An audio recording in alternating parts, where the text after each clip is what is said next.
Hi, boys and girls, ladies and gentlemen. Today we are doing 3 quick sticks reviews for 3 love stories. And 3 love stories with some curious things in common. The first thing you'll notice as we go through them is twofold. They have the strangest and almost a little awkward names. And then they also, all 3 of them, have 3 stars. So without further ado, this week's 3 quick sticks reviews are about The Mediterranean Prince's Captive Virgin, Even Tree Nymphs Get the Blues, and Carnival Row, A Tangle in the Dark. All 3 of these books have 3 stars from me, and all for one very important reason, which means no matter how good the love story is, they would have never gotten anything above 3 stars from me. So all 3 of them do something weird with the plot. There's kind of 2 plot lines. The main plot is the love story, and then they have a subplot about something else. And there's not a lot of conflict in the actual love story, so they have to relegate most of the conflict to the subplot.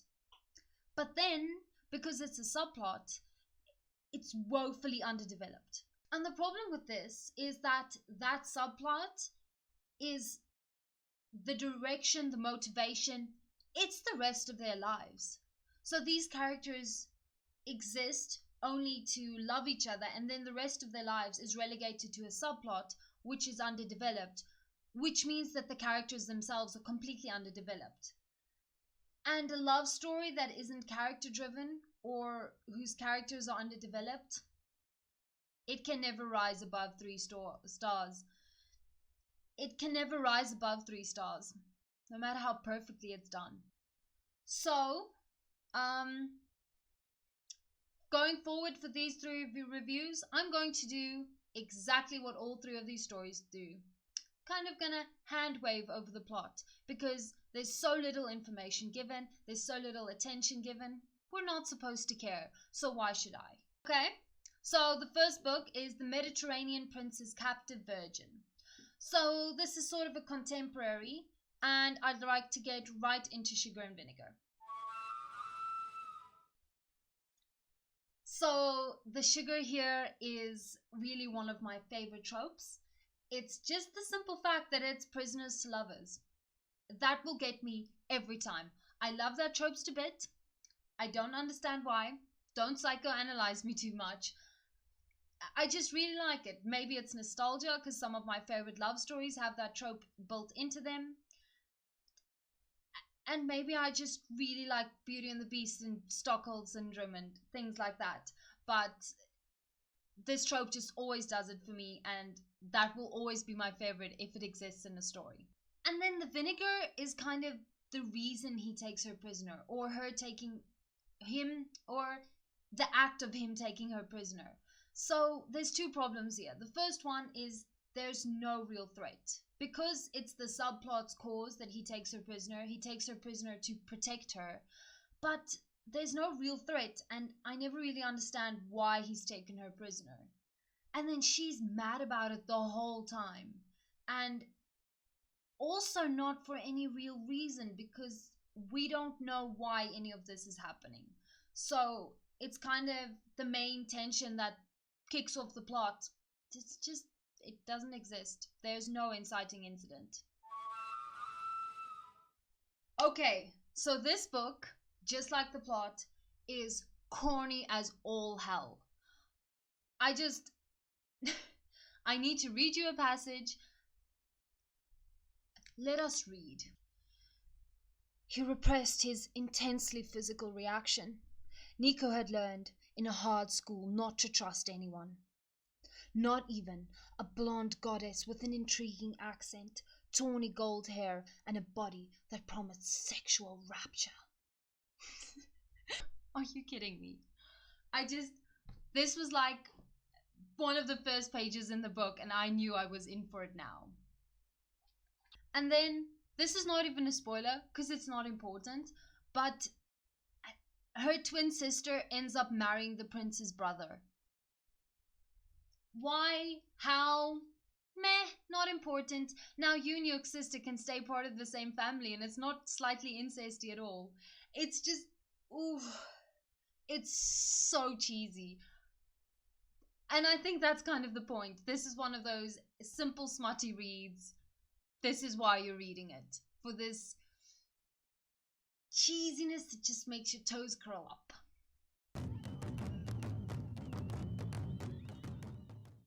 Okay, so spoiler section. There's some spy stuff going on, and basically our protagonist is in the wrong time, wrong place, and she gets in the way. She sees something she's not supposed to see, and the prince catches her and tries to keep her, not as a witness, but to protect her. And as I said, we don't really know what she really needs protection from. And then she's mad about it the whole time.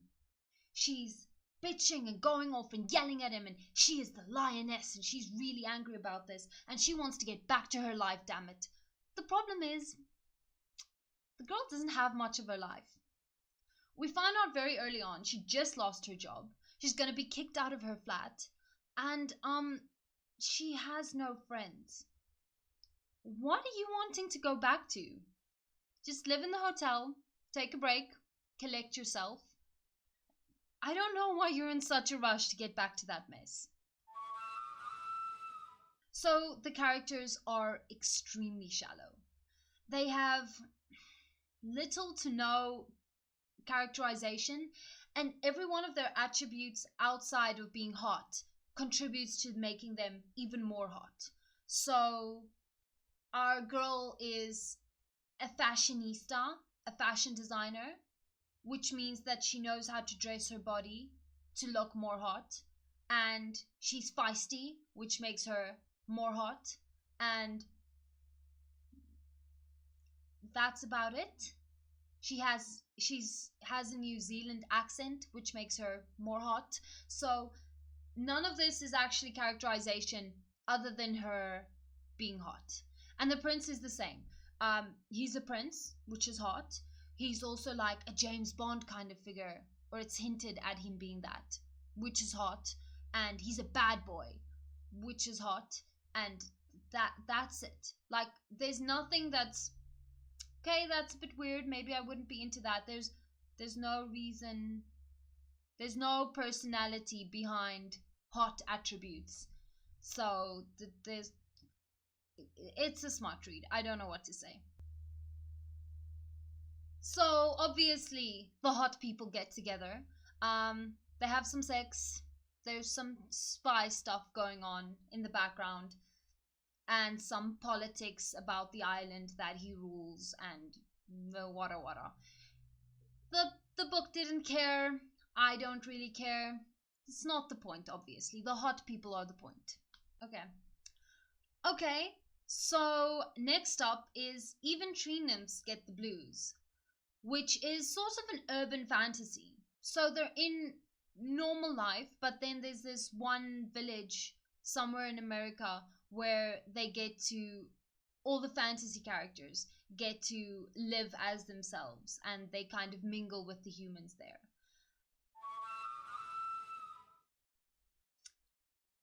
The sugar has to be the main character's motivation.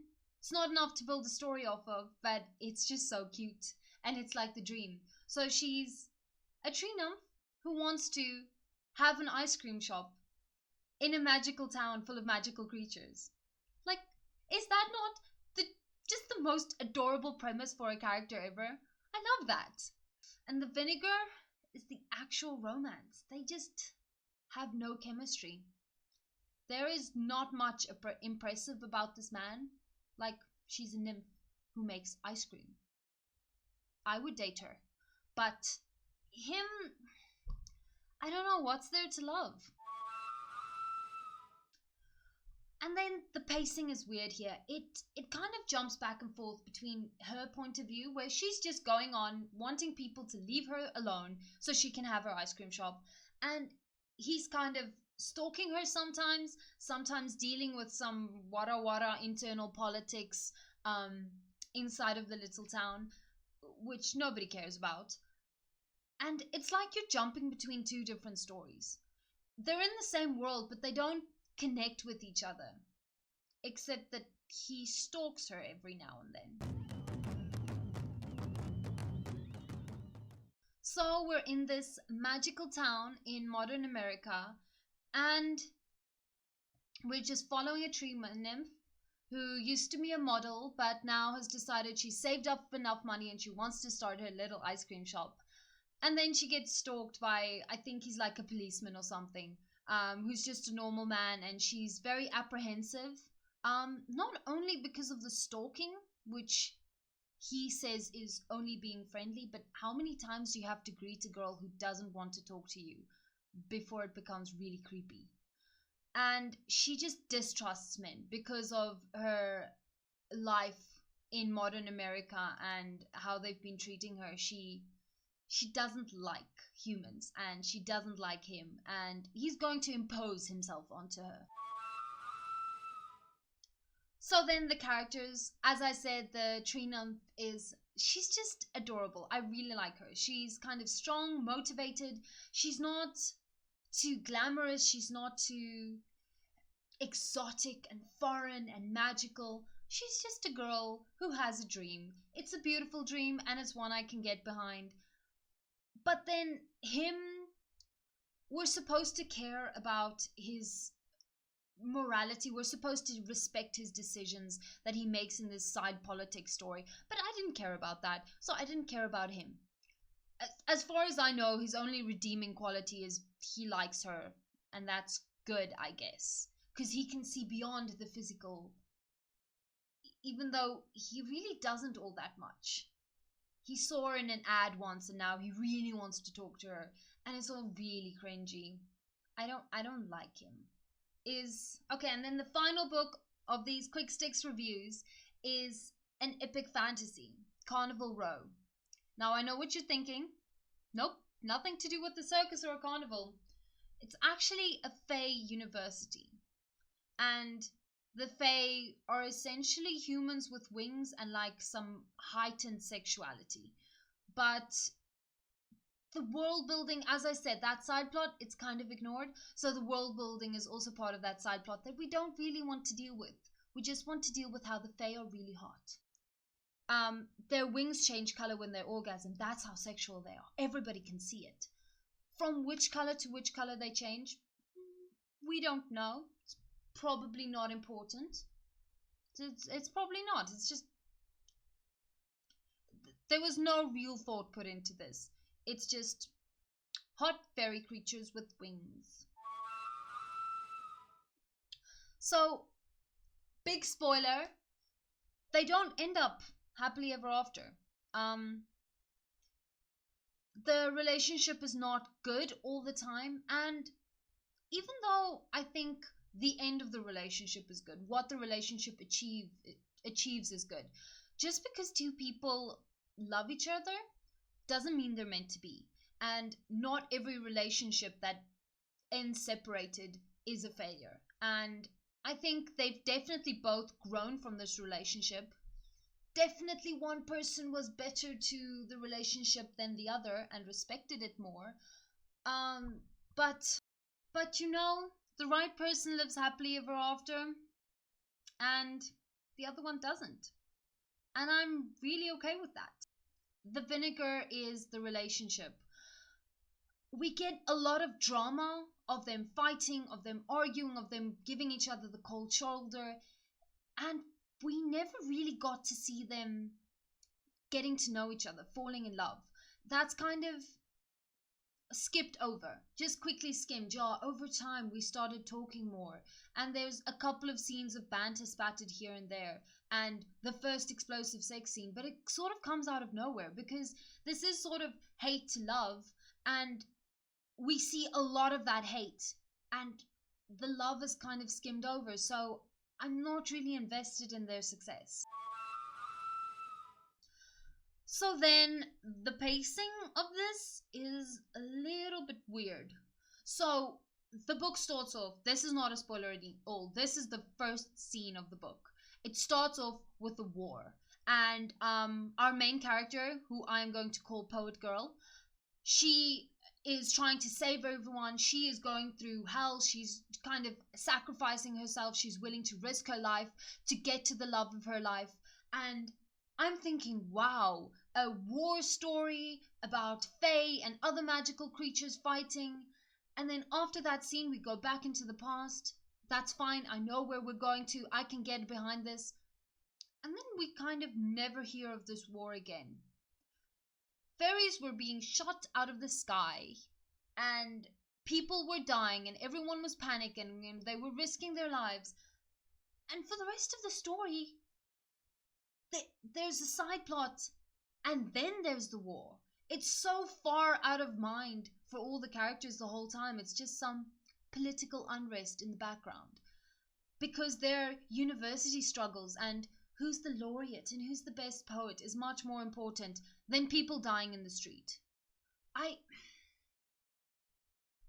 It's weird. It's a weird place to put your attention if I'm supposed to believe these are good people.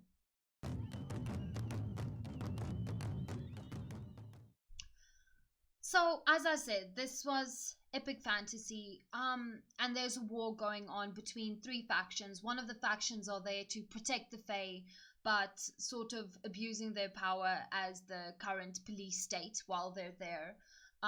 There's the Fae themselves, and then there's the creatures coming to attack the Fae.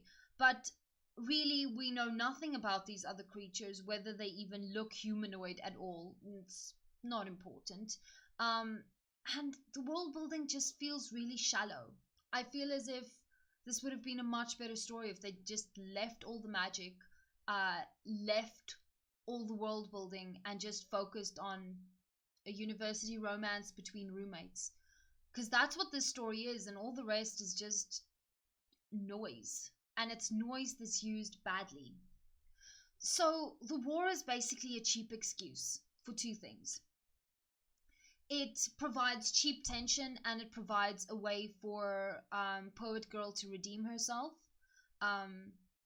She breaks up, horrifically mistreats her girlfriend, and then the war and her great sacrifice and risking her life to get to her is the way that she redeems herself to Farm Girl.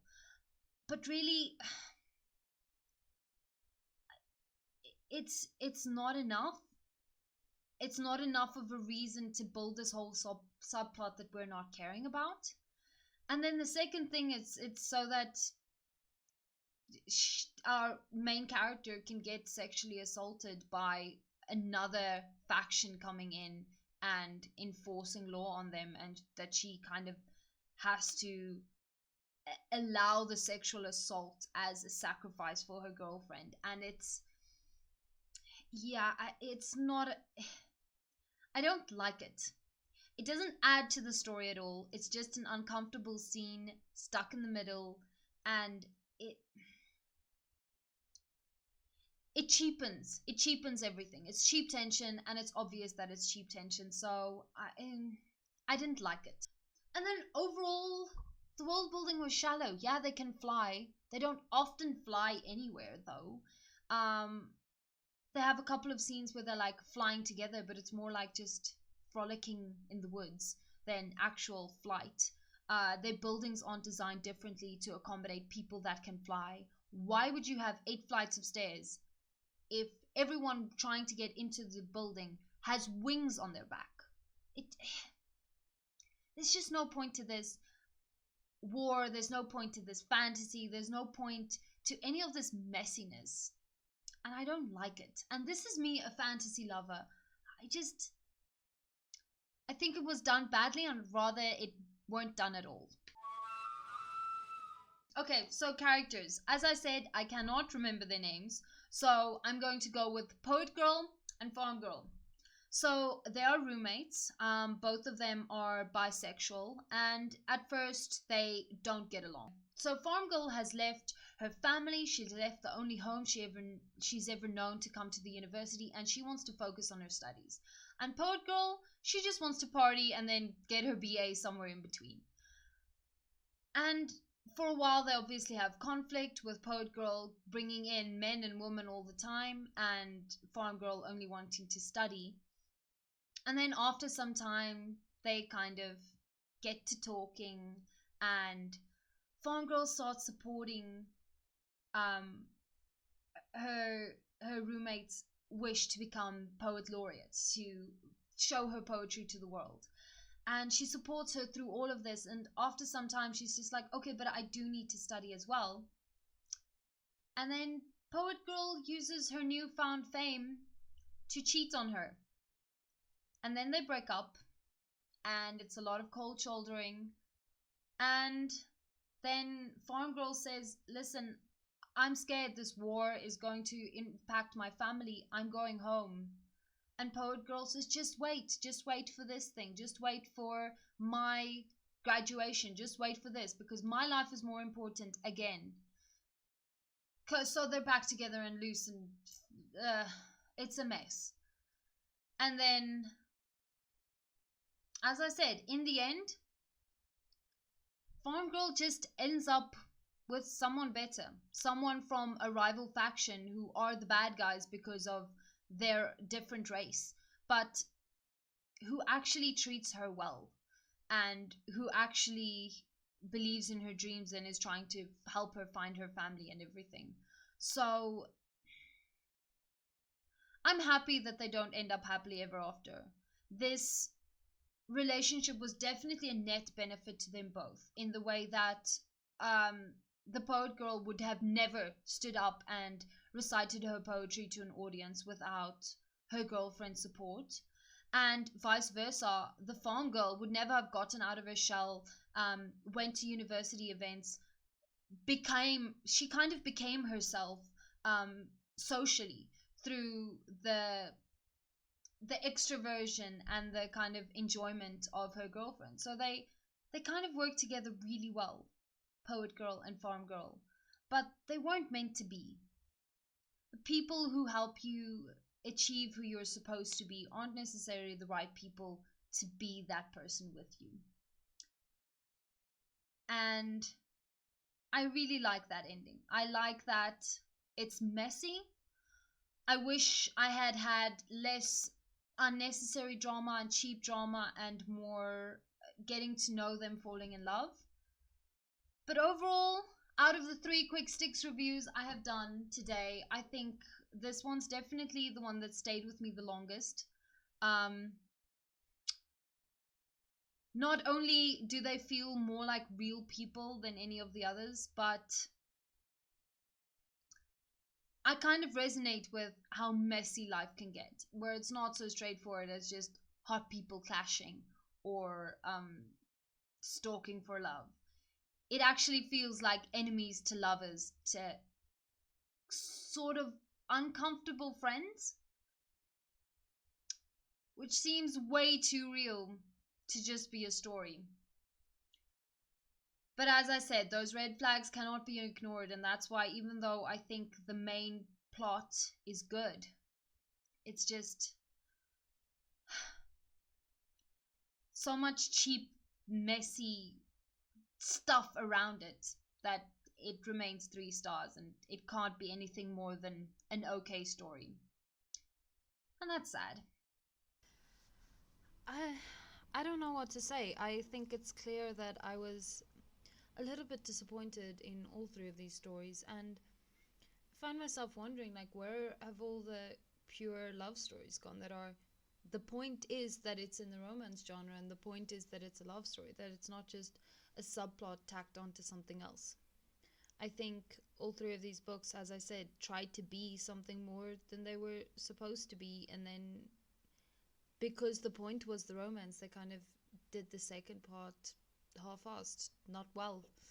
And I'm thinking now about a bunch of love stories that, like YA romantic novels that I read in Afrikaans when I was a teenager, and maybe I'll revisit them because they just felt like they handled it so well. They were just a love story, and yet the characters felt well-rounded, and they had their own things going on, but it wasn't enough to distract from the plot, and neither was it so little that it felt like the characters were empty.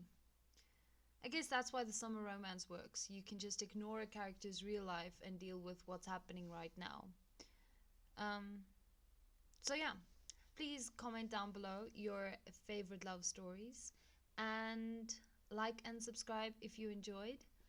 And I will see you guys next week. Ta ta!